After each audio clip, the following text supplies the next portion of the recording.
Welcome to The Author Next Door, where hosts Angela Haas and Cassie Newell chat about the wild world of writing and publishing. Join them for weekly episodes and special monthly guests. Pull up a chair. The conversation starts now. Welcome to episode 24. I'm Angela Haas, and I'm here with my co-host Cassie Newell. And this month, we're exploring some hot topics because it's summer and we're hot, and that's how it's going.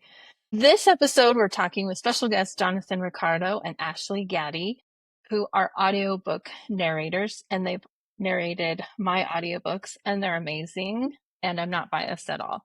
So today we're going to do a deep dive into what it's like to create an audiobook. And I wanted to just give Jonathan and Ashley a moment to introduce themselves. So whoever wants to go first. Ashley?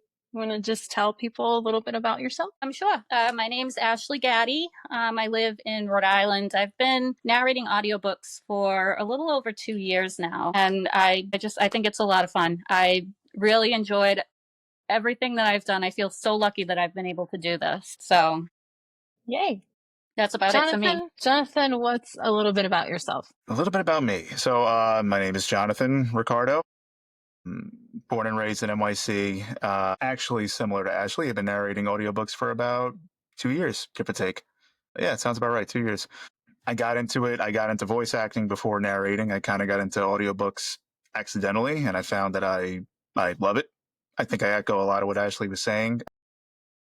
It's really cool working with authors. I love books. I've got the Three Musketeers tattooed on my arm. It's kind of fell in by accident and happily. Yeah, I love what I do. That's awesome. So I wonder if you could take us through a progression of how you got into it, because I have some friends who are actors, and specifically one who was always like on the Denver theater circuit, and she had a baby, and so now she's home. But I was like, you should probably be like an audiobook narrator. I think that would be perfect for you. And she's like, I have no idea how to get into it. So can you describe like how it came to you and how you started, and a little bit background there? Sure. Well, go ahead, Ashley. Yeah. You want to go first? I'll pick it up to you. Yeah, that's fine. Okay, yeah. I mean, like Jonathan said, I kind of fell into it by accident too. I don't have any background in acting or performing or anything. I'm a lab scientist. Wow. My husband actually really encouraged me to give it a try. And I'm thinking to myself, like, I don't even know how I would do that. Like I thought you had to live in like LA, New York, and like work for those companies, right? But I started looking into it a little bit because I do love reading, and some of the people that I follow on YouTube that do book reviews, one of them actually started narrating audiobooks, and I'm like, oh, she's just a regular person like me. So she was going through everything she did, so I started looking up some YouTube videos and getting some advice from people that got into the industry, and that's how I found ACX. So I just got some starter equipment and started doing auditions, and I got hired. And I was like, wow, okay, like I guess I can do this. So then I started upgrading, and it's been a learning process for this whole 2 years. I've been slowly improving and learning all the editing and mastering techniques and getting a little better with my acting, because I started out just doing nonfiction, and then I graduated to fiction and doing character voices, and so it's been a journey, but it's been so much fun. That's great. That's awesome. It's funny. I mean, I wound up in it by accident too. I'm not a theater kid, never was. In hindsight, I wish I was, because I just love doing this so much. By day I'm an engineer, so yeah, very right-brained. I got into Dungeons and Dragons years ago. Awesome. Just a fun hobby of mine. I've been dungeon mastering for years, and that kind of fell off. And then my wife gave me the advice. She's like, you should, look into voice acting. I think you'd enjoy it. And I took an acting class, and I was like, okay, this is actually a lot of fun. Like, this is what I've been doing the whole time, just not realizing it. Right. Yeah. Then, audiobooks have a really low entry level, I think, for most voice actors or people who just want to get into doing that. You kind of just, like Ashley said, you just need some equipment. You need a mic, and you audition and see what happens. You could just that simple. Wow. And so I booked my first book, and I was like, I guess I got to produce this thing now. Okay, how do I do this? And, here I am. Still enjoying it, still learning. I love And that. how did you two connect? Because you don't live in the same city. I thought you like lived. Okay, yeah. So how did you two get together and say, "Hey, let's do duets together"? Because that's kind of a cool thing, Yeah, this you is know. actually our first time meeting. Like, we've never even spoken Yeah, to each other outside of no, email. Wow, Yeah, that's he amazing. he made a yeah. post Ashley, on Reddit in the ATX Jonathan, sub. Ashley. Yeah. He Nice to made a meet post on you. Reddit. I answered the post and we decided to do an audition. Yours was actually the first audition we did together. Nice. Oh Yeah, my it gosh. was you know, so like I think duets recently, I feel like on ACX, like everyone wants duets, you know, and they're just like most of the rights holders, the authors, they come right out and they just say must audition as a duet, and all the onus is kind of on the narrator to figure that out. So we got to like find someone and just put it together and edit an audition and send it in, and hopefully we get it. And so yeah, I was like, okay, I really want to get into duets, and so I made a post on Reddit. There's a really active, you know, narrator community there. Hmm. Ashley answered. We kind of just hit it off. And, you know, your book, Angela, was not, you didn't, I don't think you were explicitly like, you didn't say you were looking for a duet, but No. I was, you know, reading it, you know, the blurb and the audition. And I was like, okay, number one, this book sounds awesome. But number two, like, I feel like a duet would be awesome. And, you know, yeah, we put the audition together and sent it your way. And that was it. Can you explain the difference just for listeners? I know the difference, but can you explain the difference between dual versus duet for Yeah, so listeners? So go dual ahead. narration is when you see that a lot in romance books when you have alternating chapters between the male and female leads. So the female chapters, the female narrator will narrate that whole chapter and do voices for the male characters, and vice versa with the male doing female voices. With the duet, we splice in each other's voices for the male and female lines in our chapters. Right. That's Yeah. great. Yeah, and my book put them through the ringer because there's so many voices. So many characters, yeah. There I live for are. that though. So yeah, I think bring it I on. think I the loved same it. thing narrators right now. They're like, this was supposed to be a short romance, but there's like 12 people. Like, do you sample different voices to remember how you're acting or portraying them? I'm sorry, Angela. I totally just No, go for it. I'm curious because I know Angela's sci-fi, like there are a lot of people and a lot of different types of people. So those voices are pretty distinct. Like, how do you keep on top of it and remember? I feel like, I mean, I'm sure everyone's got their own, you know, kind of like cheat sheets and methods and stuff. Yeah.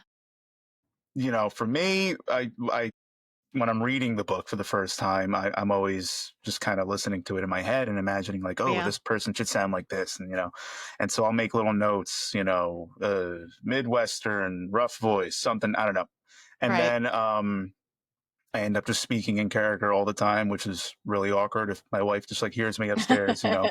I And love yeah, just kind of living through the thing. Yeah, and then we get into recording and I look at those notes and then I kind of try things out. And Yeah. you know, in this case, like we sent, you know, Angela a sample. We're like, what do you think? And then we kind of had some back and forth and fine tuned them. And Nice. the fun part is remembering it when like, oh, this guy was like 19 chapters ago. I don't even remember what he did. And then you got to go Right. back and like, you know, that's what Yeah. works for me So anyway. for me, like as like Jonathan said, like I'll read the whole book first and I'll kind of have an idea of what I want to do for each character. But when I record them for the first time and then I'm listening back as I'm editing, I'll take a snippet and I'll save it in a folder with the label of the character name. That way, when they come up 19 chapters later, I can go back and listen and say, okay, that's what I did. And then just Right. kind of continue from there. So, That's a Wow. good idea. yeah. Ashley. Nice. Now, when I don't know, Cassie, if you did this with your narrators. Cassie went through a different like kind of production company that I hope Cassie Yeah. will speak on in a second. But I casted my characters and gave them like, picture Chris Pratt and this person. And I don't know, as a narrator, is that helpful that you have like an actor to be like, okay, this is who she's envisioning? Was that helpful, or does it hinder you because you can't just come up Good with it? question. I've found it really depends on the author. Like with you, I do think it was helpful because I was able to, like, I think some of the examples you gave were Jessica Chastain and Angela Bassett for the female characters. So I was able to go and watch some YouTube videos and just see their cadence and kind of how they speak and try to emulate that a little bit. But I do find that sometimes it's almost like they expect you to sound exactly like that actor. Right. And I can't do that. Right. Yeah. You know, if it's just kind of like, all right, this is an idea of what I'm looking for, that's cool, and that is very helpful. But sometimes I think, especially if they've never done an audiobook before, they've never had any of their books done in audio, they don't really know what goes into it, so they expect sometimes more than we're able to do. Right. That's a really good point. Yeah, I've heard someone say, like, someone, like an author was shocked that this female narrator couldn't sound like an actual adult man. And it's like, well, no, we can't. Well, Jonathan, Sure. what about you? Was it helpful to you or was it harder? It, like Ashley said, it absolutely depends on the author. It's helpful to me because obviously, like this, I mean, it's your book, it's your baby. You care a lot about these characters, obviously. So you've got a vision. You hear them a certain way. You imagine them a certain way. So that helps, I think, me as an actor to take that and, work with it. I think ultimately, like, an actor we're going to make decisions. It's what we do. And you either agree with them or you don't. But it definitely helps me. I like references. It does kind of give me the inspiration, especially in this book because there were so many characters. It absolutely helped. Yeah, definitely. Yeah. I felt guilty a little bit as I was going back through it. I was like, oh God, there's a lot of people here. But Totally fine. Cassie, did you do that? Or what did you do for This is my third time having an audiobook. So I did a nonfiction where I did it myself, but I farmed out all the production part and editing part to someone else. And then my oldest daughter, did my young adult fantasy, and she was a theater kid, graduated college with a theater degree, and was like, I'm interested in this. And I was like, you want to try it out on my book? So she did, and that was great. And then I learned too for females, and this was interesting because I had this discussion with my current narrators, speaking of duet, because they are romance, that I'm currently an audiobook for, was the female said, I know you're interested in duel because they're short romances. And she was like, but I'm going to tell you, because my chapters do go back and forth, like you were talking about, Ashley. She goes, it really hurts my vocal cords to do male for long periods of time because you're unnaturally doing certain things. And I have a lot of different female because it's kind of like best friends in this that she has to do Southern accents for. So that was something that was a deciding factor for me. And the other piece to that was I did go with a production company and then do my testing and auditioning that way. And everything will go through ACX. But what I found interesting, and I didn't realize this at the time, I thought duet would be more expensive as an indie author who's paying for it outright. And it is not, is what I learned, that it's really about finished hour and total rate. So I think that was kind of a misnomer that I kind of learned in this process for this particular, because I outsourced the whole series to them, that was kind of a little bit different than what I had assumed, because I just assumed more people, more money, more everything, but it's a combined rate. So that was kind of interesting to me. That's great. Yeah. I mean, I guess speaking to that, what are some other common misconceptions about what an author who's never done this before and they come to you, and what's something that you can say that there's a misconception about how they think this process should go or how it works being a narrator? I think something I've run across a few times is they don't understand how much time it takes. I've had authors send me offers and expect a 9-hour book done next week. That's not going to happen. For me, and I don't know about Jonathan, but for me, it takes on average maybe 6 hours to complete one finished hour of audio, with all the editing and mastering and going back and correcting mistakes. And every time I've said, like, whoa, I can't do that, they're like, oh my God, I'm so sorry. Like, I have no idea what's involved in this. How long do you need? And they've been very understanding. But it's just, I think sometimes people think we just hit record, read the book, and then we're done. And there's so much more to it than that. Right. Oh yeah. I think 6 hours is a good like 6 hours per finished hour. That's a pretty good estimate. I think we always try to get that like shorter and shorter and shorter. Maybe get it to like ideally in a perfect world 2 hours per finished hour, but Right. it's a lot, and especially in like the indie sphere and ACX. I think most of us narrators are, we have full-time jobs and families and everything like that. So to expect a quick turnaround like that 1 week for a whole book is, pretty unrealistic. I mean, I'm sure there's people that could do that, but generally not. Yeah, there's a lot of work involved. Yeah, I mean, those are the full-time career narrators that is their only career, and they spend all day doing that. Maybe they can do that in a week.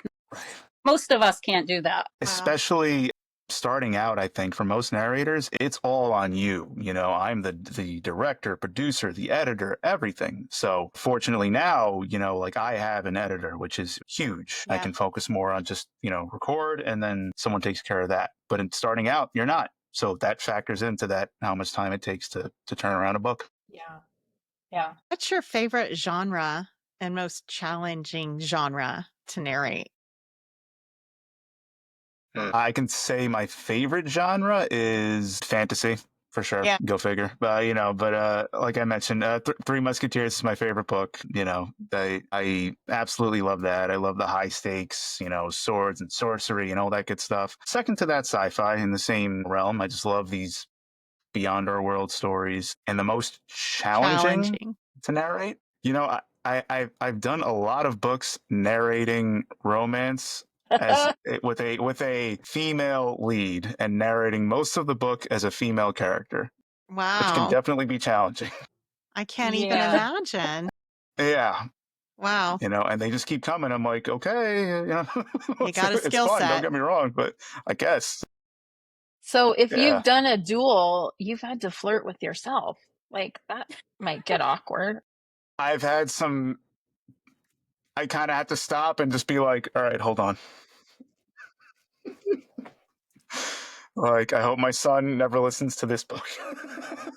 I love it. I love it. Yeah. Ashley, what about you? Your favorite genre and the most challenging? Well, for me, it's actually the opposite of what Jonathan said. I think, Really? yeah, most challenging for me would be fantasy and sci-fi, just because there's usually so many different characters. Mm. And I'm actually narrating a series that's a fantasy sci-fi series for another author. And throughout the series, the main character goes from being a toddler to an adult. So then I have to age progress her and everyone else throughout the series, but still make them sound like the same character, just a little bit older. So that's really challenging, but so much fun, because fantasy is my favorite genre to read for fun for myself. So, and your book too, even though it's a little got more sci-fi elements to it, like I love reading those types of books. But I think ever since I've started narrating, I've wanted to do a romance, and I haven't been able to get hired for one because they all want dual. So I'm so excited to do your romance book next month. Partly why I, like, as soon as I saw Jonathan's post, I'm like, yes, like this is what I've been looking for. Because I do think my voice lends itself well to that kind of story, because I do well with, emotions and love, and, I'm a little mushy. I got a mushy top. She too. Yeah. I've always had so much fun doing auditions for the romance books, even though, I haven't been lucky so far in that. So I'm so looking forward to doing your book next month. Yay. Wait, which book is this? It's my +1. Awesome. Yeah, I decided I'm gonna have them maybe do book 2 of the sci-fi, but then the romance has just taken off, and it's been so much easier to write, and I've got 5 more ideas in the pipe. And I thought, that sci-fi series is my passion project, and I will go back to it, but I need to kick these things out, make some money, and then go back to my passion project, because the romance is outselling the first 2. So it doesn't make sense to put more into those right now. I'm just going to hold on to them, and then we'll go back and do the rest of that series. I think excuse me, I think romance is probably the most like prolific genre in indie, writing. So I mean that makes a lot of sense. Yeah, Likewise, I mean, Yeah, I it get a has. lot of romance work, and then it's like I do them, and then it's like, okay, here's a really cool sci-fi, and then right. romance, Yeah, romance, Yeah. romance, romance. yeah, Well, it yeah, sells the most. I mean, in the Hmm. industry as a whole, per genre, romance is you've got yeah, your rabid readers, so it sells yeah, the highest market share yeah. Hmm. for Mine are sure. more tame because if my Italian mother was gonna read it, I was like, oh God, I can't go too graphic. But so I cannot wait. I'm so excited It's for going the to be audiobook to fun. come in. I love that book. I don't know if you guys have read it yet, but it's so Getting good. into it now, yeah. Yeah, about It I've been seems like reading so and much I'm about fun. a third of the way through now. It's really cute. I like it. I'm Yeah, looking Hmm. it's forward really to good. getting behind the mic. I'm excited.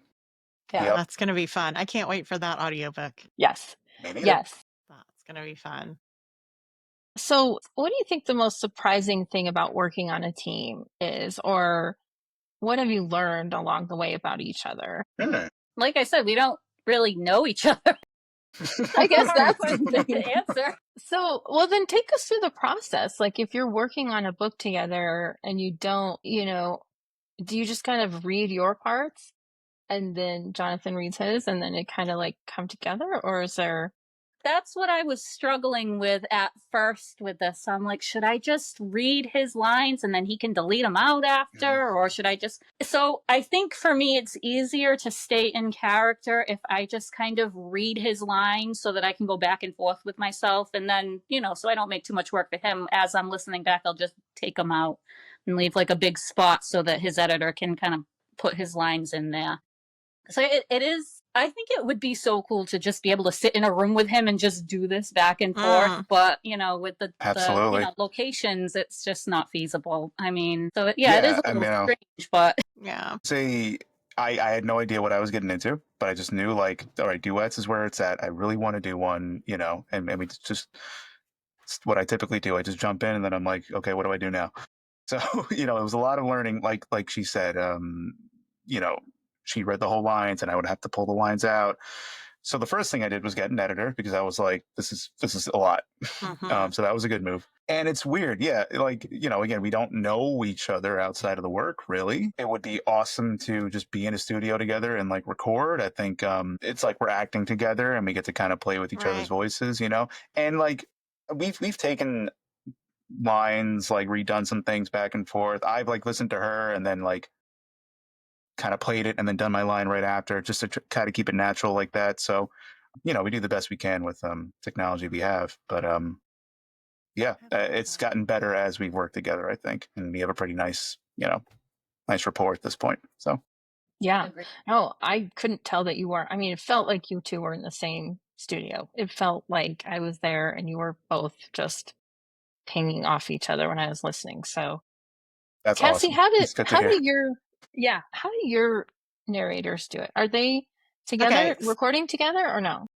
So this is interesting. So my narrators, actually, my books are under 2 hour reads. Let me just preface that. We're not talking full blown novels, which are anywhere from 6 to, 22 hours long, depending on the size of the book. Fantasy. Yeah. Yeah. But so mine are under 2 hours. Well, last Friday, they decided to give it a go, and I gave all the releases to do lives on TikTok. So they did work off of each other.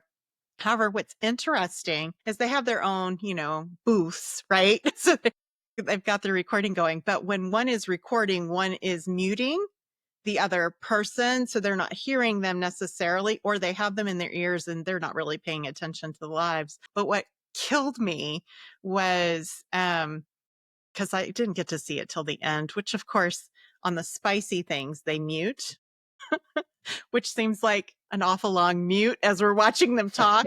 But what killed me was all of a sudden I see Andy, who's doing my female, she just starts laughing her ass off. Of course, Ryan isn't looking at her. He's doing his lines. And I'm thinking, oh my gosh, the bloopers have got to be awesome for narrators. Like if you mispronounce, especially in fantasy, because we make up, as a writer, we make up words all the time for different dialects or whatever. But I just was like cracking up at watching them because it wasn't anything funny that he said. It was just how he said it. And she got the giggles and couldn't stop. And I just was like, oh, this is funny. But it was really interesting to watch them do it. And they're going to do it again this coming Friday, I think. So it's like a different opportunity, of course. I mean, not the norm whatsoever. But That sounds like a lot of fun, though. But it's kind of fun for the writer to see it. And Yeah. some people who said, hey, let me check out a free audiobook while I'm got TikTok rolling for a little while. And it was a lot of fun. But I know my daughter, and when I did my own nonfiction book, some of those words, and there's tempo to how you say things. And then I tend to talk fast. So that's not very good as a narrator either. But I don't know. I'm very impressed with anyone who has interest in narration because it just confounds me. All the different voices, the tone, the tenor, all of it. I just find it really amazing because for me, it's like a really good book is a movie in your head. A really good audiobook is a movie in your head in HD. You know what I mean? Mhm. So I love audiobooks. They're so fun for me. It to was listen to. really bizarre for me to hear it the first time, though. I was like, that's my book? I'm like, I oh. know. And You're then, like, those then are I'm like, my words. it was just like, well, I started listening and then I was like, I turned it off and I was like, this is so weird. But then, not because of anything you all were doing, but just because it was like hearing what I wrote Right. versus just reading it. And then, of course, I was like, oh, I shouldn't have put that in there, But Yeah. I get too I think critical. we're always our own worst critic, I think that's Right. pretty natural. I think we feel that way about hearing our own voices too, at least at Yeah. first. Like I know when I first heard my first few books and I'm like, oh my God, like it's Yeah. weird hearing yourself. Yeah. And even now still sometimes I'm like, oh my God, is that me? It is. Wow, really? Yeah. Yeah. I think it's pretty cool. Like, yeah, the first time the other day I went and listened to the first audition I ever booked. And I'm just like, oh my God, like, why was that okay? This was terrible. No. And here I am on like book, 4 with the same author and stuff. But like, what's really cool to me is sometimes I'll just be listening. Like I was listening to First Strike the other day. Just had it on while I was like driving. And then I just kind of get home and I'm like, I just realized like I just drove home. I didn't even I wasn't listening to myself anymore. I was just listening to the story, I was able to lose myself in the thing I narrated. So I was like, that's pretty cool. Okay. That is very cool. That means I think I did something right. I think we did something cool there. So, that was a good feeling. Absolutely. Yeah, no, absolutely. And I'm still in awe of how you managed all the different voices. But I wondered if you could speak to this because I had a friend who he stopped listening in the middle of these fantasy books because the names were so, like, when we're writing as authors, we get a little creative with naming things. But he said because the names were so hard to pronounce on paper, but then in the narration, it was like, wait, what was that? And so is that something that authors should think about, or does that trip you up sometimes ever? Like where you're like, oh, this name is really tough, especially in like fantasy sci-fi genres. Because I had basic names. Mine were like Bob Smith, and I was like, that's a sci-fi name, whatever. It sounds weird to someone, but like when we get too creative naming things, does that factor in when you're narrating? The books that I've narrated that are fantasy are kind of like yours, where the names aren't too crazy. Like there's no apostrophes and hyphens and weird combinations. Okay. Yeah. But I do think it would make me pause if there were a lot of those in an audition script. It does. I mean, I guess as long as you have a pronunciation guide, you can just kind of get used to saying it and practice it, because you always do a practice run before you start recording anyway. So I think by the time you get through that, you'd be used to it. But I know for me anyway, I have a hard time listening to like epic fantasies and audiobooks. Like I have to go back and forth between an audio and a print book just because there's so much going on. And, I think I learn better by seeing. So I like to have both in that sense, like as a that's listener. interesting. Yeah. Yeah. I actually tried that recently, like reading a book as I was listening to it. It's a whole other experience and actually pretty cool, but it does help for like, I think a fantasy, really in-depth kind of crazy characters. Does it, turn like, but to what you said, Angela, I think it probably is a good idea for an author to be aware of that if they're planning on making this an audiobook. I never thought about it, but you saying it kind of makes sense to me that like, yeah, I mean, if someone's going to listen to this, maybe you should keep that in mind. Yeah. Tweak the names a little bit. Yeah, they were really strange. Like, 3 A's and an apostrophe, X or something. And the listener was like, yeah, it sounded, it just was like, and then over and over again, your mind starts to focus only on that. And then he kept missing the rest, because it was like, gosh, these names, and they're all like that, so maybe that's also the topic of some books aren't suited for audiobooks, in that way. Maybe, I don't know. I kind of, I look at some of the things I've read and enjoyed, and I would think, oh, this would be such a great audiobook, or, other things I'm like, there's no way I could listen to that in an audiobook. But I think in that case, it might even help to have like an actual full cast of actors doing the book. So that way it's easier to keep track based on, an actual different person narrating rather than someone just changing their voice. Because, I mean, when you have a cast that big too, I mean, the human voice can only do so much. So things are going to start to sound a little similar when you're trying to voice. I mean, some of these series have like hundreds of characters in them. So that's a tall order. What I've also experienced recently is some producers will go the route of maybe like, eliminating some parts of the text, which is like, Cylindruel, whatever said. It's like, okay, it's a different actor, so it's that character. And just kind of let it play out more like an audio drama and less like the entire script being read. And that maybe keeps the immersion intact. That's a good point. For the listener, I like that. So it's one way to possibly go about it. Interesting. Yeah. I'm curious, what's your dream project? A book or an author that you would love to work with? Do you have those? Do you guys have dream projects like that? Sure. Well, for me, do you want to spell? Spell it. I mean, I could. I would love to narrate the Three Musketeers. I'm like afraid of doing it. Like I would want to do it justice, and it's like a pipe dream of mine. But that would be awesome. I think great. I mean, are we talking books that don't have a narrator already?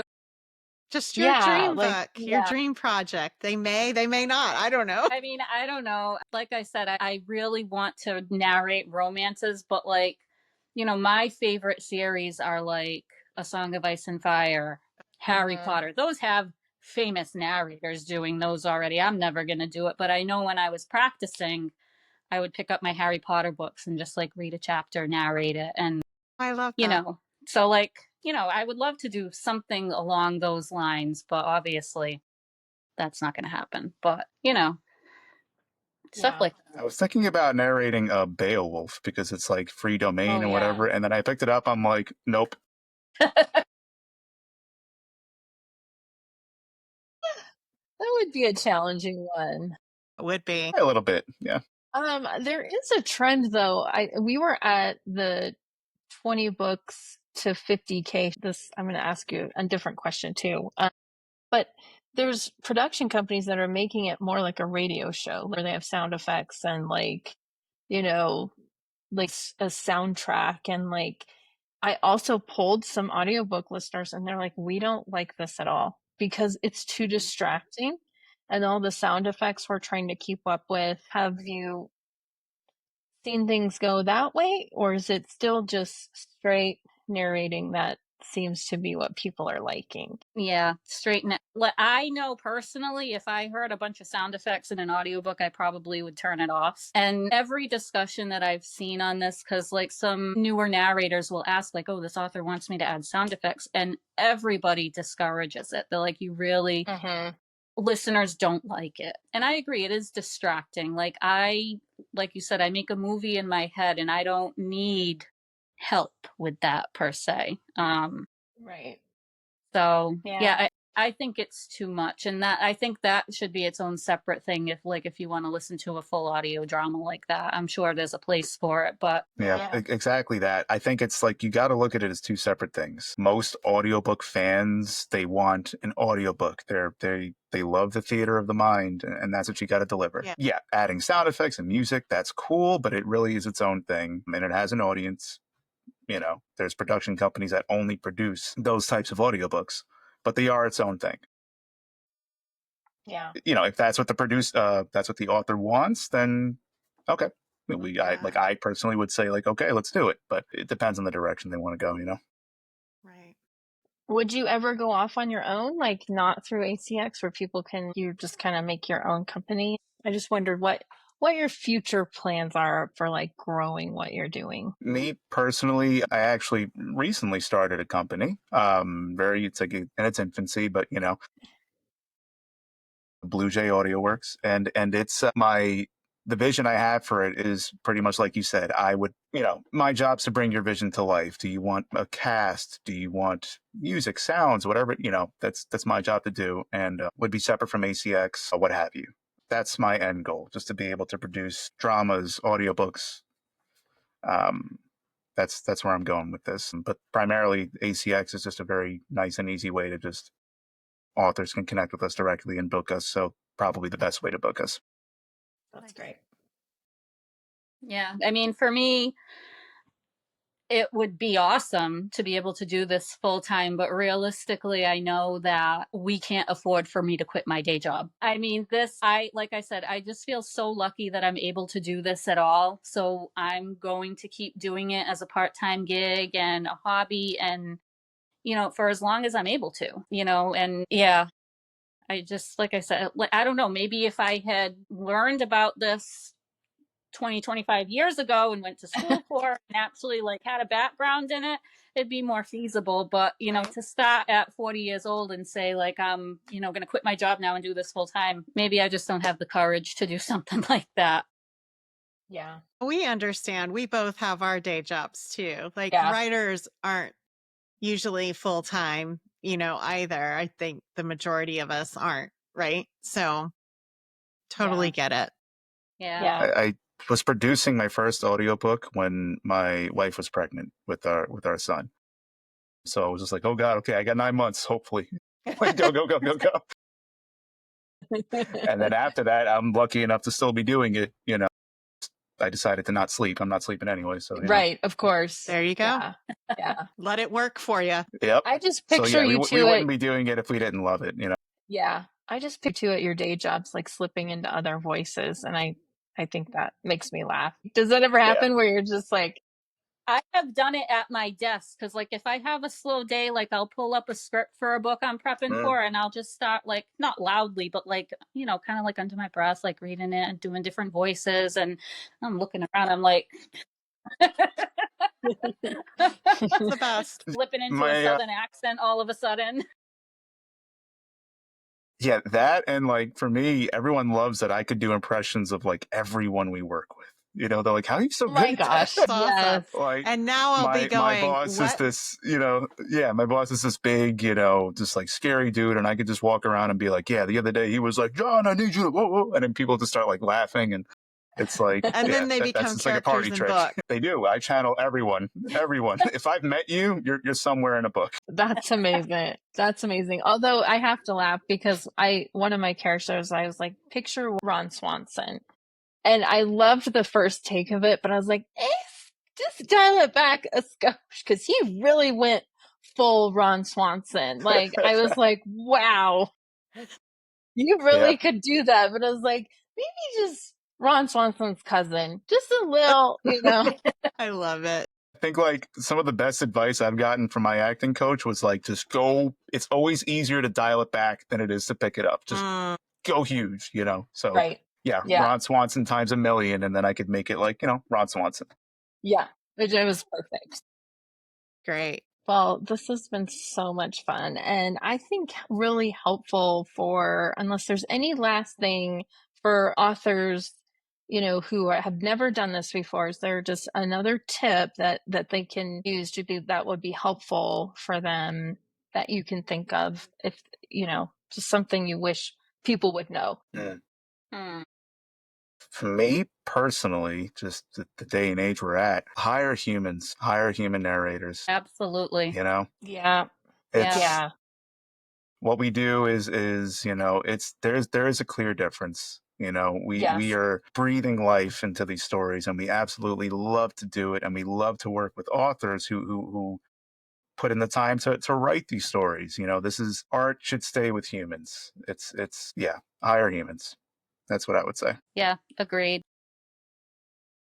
Okay, cool. Well, it's that time for our, gosh, I picked accidentally too, and now I can't decide. Oh. Okay, that one's gross. Okay, we're not gonna. That one was like, if you could sleep with one of your teachers. I don't think so.